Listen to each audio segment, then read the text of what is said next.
Nope.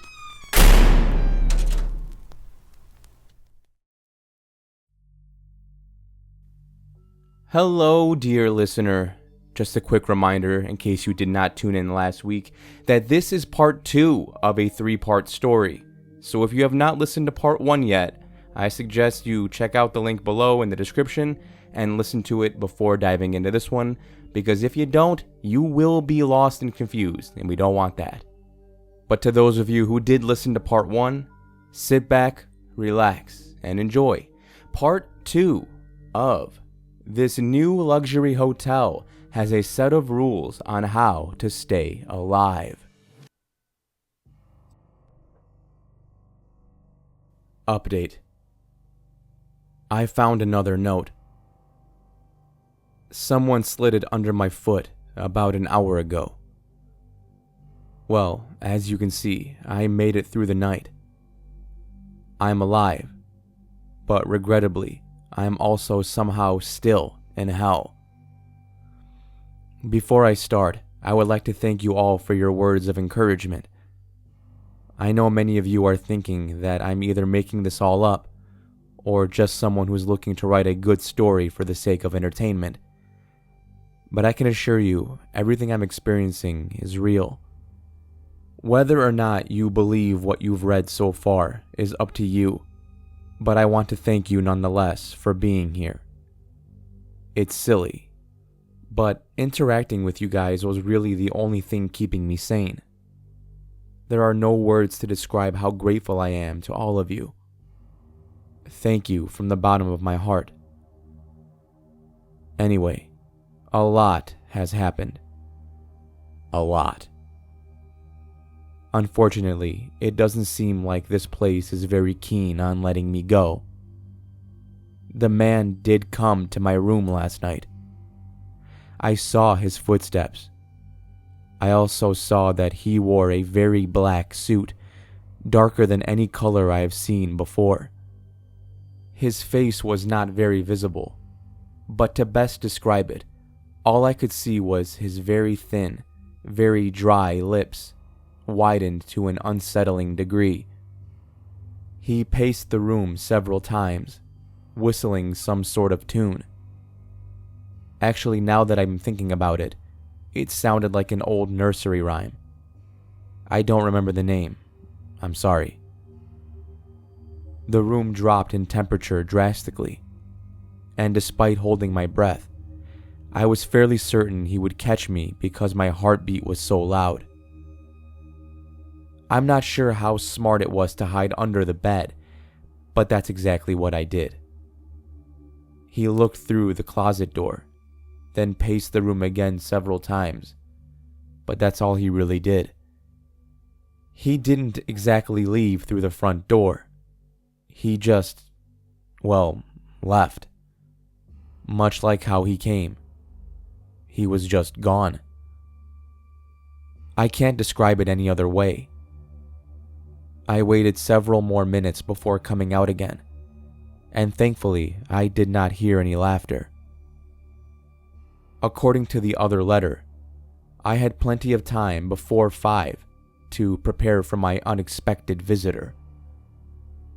My ankle was still very sore. I know now that I fractured it somehow, but I've been using one of the water bottles to help numb the pain. They are still pretty cold, and I removed one of the pillow covers to wrap it up and use as a temporary ice pack. I cried for the rest of the night. I can't recall the last time I cried so hard. I wanted to go home. I still want to go home. The money both Trina and I saved up for all these years, we wasted it. We unknowingly exchanged it for our lives. How the hell has this place not been demolished? Why hasn't anyone noticed? Am I the only one who has survived this long? Will they even let me leave? There are just so many questions, and I know there's a good chance I'll never get any answers. It was around 5 a.m. when I got a knock on the door. I managed to limp my way over to it, trembling in fear. I'm not sure if I was supposed to look through the peephole then. It never stated on the note if I could at this time, but I did. And wouldn't you believe it, the visitor was Trina. After pulling her inside, she started asking me what was wrong, but all I could do was hold her and bawl my eyes out into her chest. She didn't really make any effort to comfort me, only asking me over and over again what was wrong.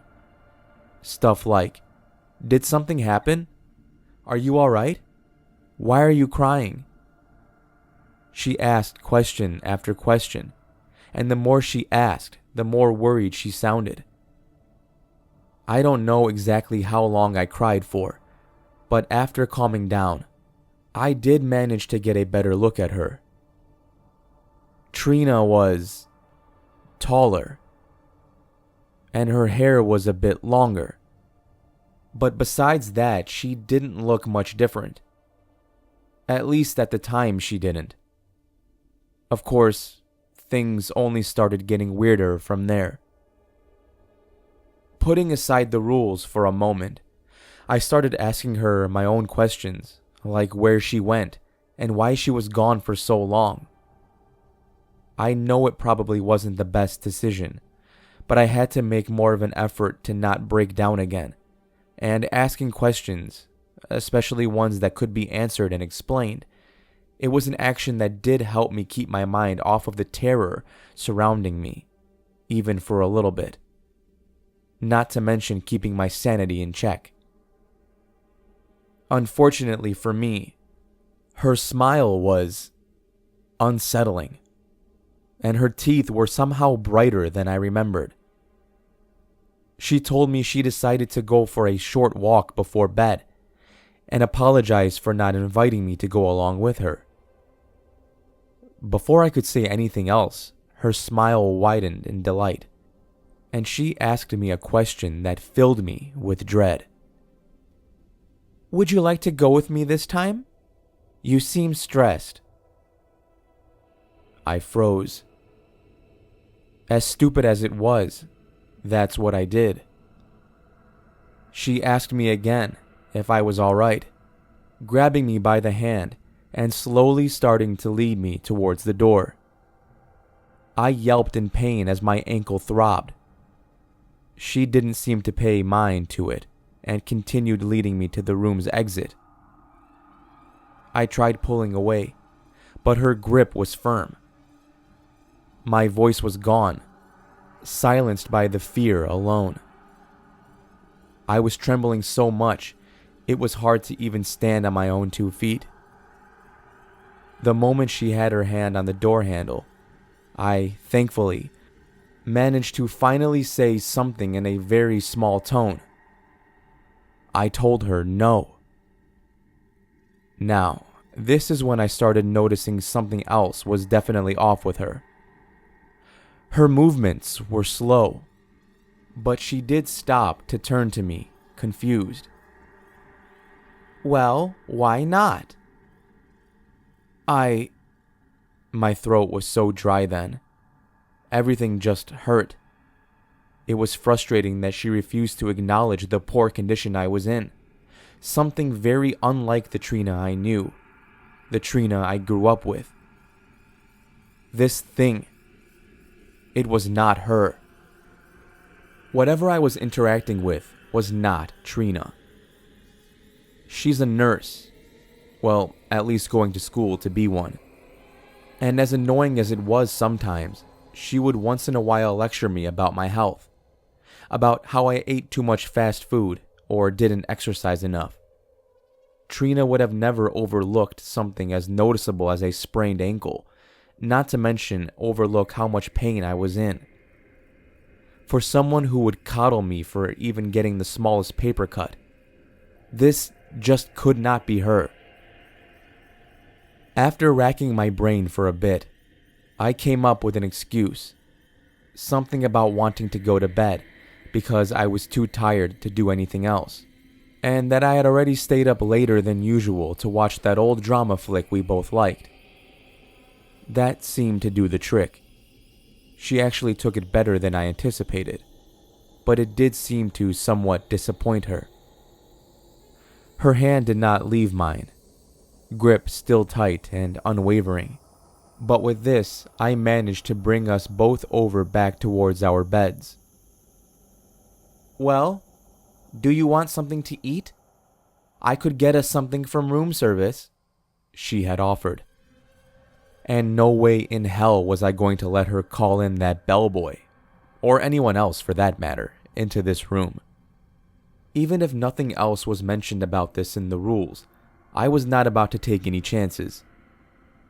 "No, that's fine. If you're not tired, we could just always, talk, I guess." My voice was still trembling. I'm surprised she understood me. But then again, she also didn't seem to notice how afraid I was. She shrugged. "Sure. What about?" I had to remind myself over and over again to play along, to pretend that whoever this was, or whatever this was, I had to treat her like it was Trina. I brought up some topics and some questions about nursing school, once or twice bringing up her favorite TV show and talking about the latest episodes and what we would like to see next. She never missed a beat, and even sounded optimistic when talking about the test she recently took. Her words were genuine, but I couldn't get over how unsettling her smile was. It looked wider. Her teeth were brighter. She looked human, but at the same time, she was all off. I don't know how else to describe it. The longer we talked, the more and more tired I felt. I was exhausted, but as instructed, I by no means fell asleep. I refused to be left vulnerable with that thing. She did ask me one particular question I found odd. Something to do with the last time I thought about taking my own life. It put me off guard, but I told her honestly that I never thought of anything of the sort. Life meant a lot to me. It still does.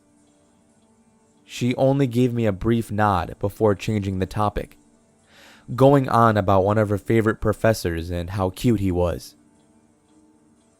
I never noticed the sun coming up until she pointed it out herself. Her entire demeanor changed, and she gave a heavy sigh. I'm not sure if it was in relief or defeat. "Man, we didn't get a lot of sleep, did we?" she mentioned, once again slightly disappointed. "Maybe we should at least try to get an hour of extra sleep before heading out." "Sure," I said. "But could you first go downstairs and see what's for breakfast? If we're having French toast, I want to be the first one in line. Also, feel free to bring up some coffee or something, if they already have it prepared." I don't know how I managed to do it, but I guess I should be giving myself a little more credit for coming up with so many excuses on the spot. It worked again. She smiled once more, and then got up. We stared at one another for a moment, and I swear I felt the air get a lot cooler. Reluctantly, she eventually agreed, and told me to call her if I needed anything from the lobby. And then she was gone. It took her a bit of time to get to the door, but the moment I closed it behind her, I felt a huge sense of relief. It was finally over. I could get out of here. Not knowing if I should take my things out of the tub, I just left them there and only took my suitcase.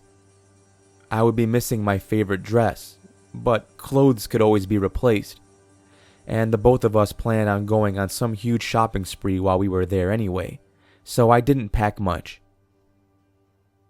Not a single person was at the front desk when I got down there, but it wasn't even 7 a.m. yet. I rang the service bell a few times, but nobody came. At some point, an old lady did come out of the elevator, carrying with her 2 very large bags. She asked me if I could help her out. Remembering the rules, I told her no, and pointed to my now very swollen ankle. I think that shocked her because she asked me what happened, and even offered to drive me to the hospital. I lied and told her I was waiting for my friend to come down. That didn't help at all. It took me more effort than expected to get rid of her, and the more I denied her offer, the angrier she seemed to get. She finally did leave me alone after one of the hotel staff members came by to aid her. They both gave me a very nasty look before heading outside to God knows where. I waited for what seemed like an eternity, and for the most part, I almost wish it was, because anything would have been better than going back to that room. But it happened. The clock struck 7, and I screamed. I screamed and cried, begging for someone to come to the front desk, but no one did. I begged and I begged. I even tried to jump onto the counter to see if anyone was back there, but a gut feeling told me not to. And instead, I angrily threw the bell at the door, realizing then that I would have to spend another night in absolute hell. Guys, what should I do? I haven't seen anyone since yesterday, not even the maids. I don't know who else to ask, and even if I could ask, I think I'd be too afraid to. Well, as you've probably figured out, I'm back at the hotel room typing this up. I found a new letter with the exact same rules as before, but there's a message in it this time, along with a few more rules. I'll type as followed. If you're reading this, I'm sorry. I never figured out why they decided to keep some survivors for more than one night, but hopefully you are still well enough to push forward. I once again strongly suggest you follow steps 1 through 17 like before, and I hate being the one to tell you this, but here are some more rules that you more than likely need to follow in order to see another day. Number 18. They now know you by name. They will start calling out to you by the window. Don't ever answer, and don't ever go to look. Number 19. At around midnight, it's possible the bellboy will knock on your door asking if you've ordered room service. However, this time, he'll be a bit more persistent. If he answers the usual, don't open the door. If he says anything else, tell him to leave it by the door. Wait until he leaves to retrieve the dish. Don't ever look through the peephole. Number 20. If you retrieve the dish, do not ever eat what's inside. Instead, dump it all in the waste bin. He will come back for your dish this time and ask you about the meal. You will tell him it was delicious, thank you, and nothing more. He will ask you for the dishware back. Don't ever respond. And whatever you do, do not open the door. He will go away. Number 21. The phone will ring for you, and you will once again hear the woman at the front desk. One of two things might happen. She will either give you instructions to follow like last time, or you will hear her scream bloody murder. If the latter happens, I'm sorry. Number 22. If you did not hear her scream and you've successfully completed her tasks, congratulations. Number 23. Now, here it once again gets a little tricky. There is another chance that someone will knock at your door again. Open the door. If it's a man, he will ask you if you've seen his hat. Tell him yes, and that you've actually turned it into the lost and found. He will thank you and leave. Don't gawk at his appearance. If no one is at the door, you must go 2 doors down to your left and knock on their door 3 times. Kindly ask them to stop knocking on your door. And if they really need someone, contact the front desk. You will hear footsteps approaching the door afterwards. Make it back to your room before they catch you. Number 24. I left something under your bed. It's for emergencies only, so please only use it if and when necessary. Number 25. We don't keep paintings in the guest rooms. If you see one, turn it over and ignore anything they try to tell you. Well, there is a painting of a woman in the bathroom.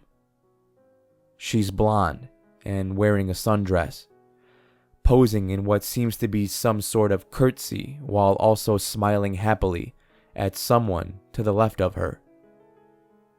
I turned it over as mentioned. I can't remember if it was there in the first place when we arrived, but I think I hear it sobbing. That, or I really am going crazy. This place, this hotel, it's not normal.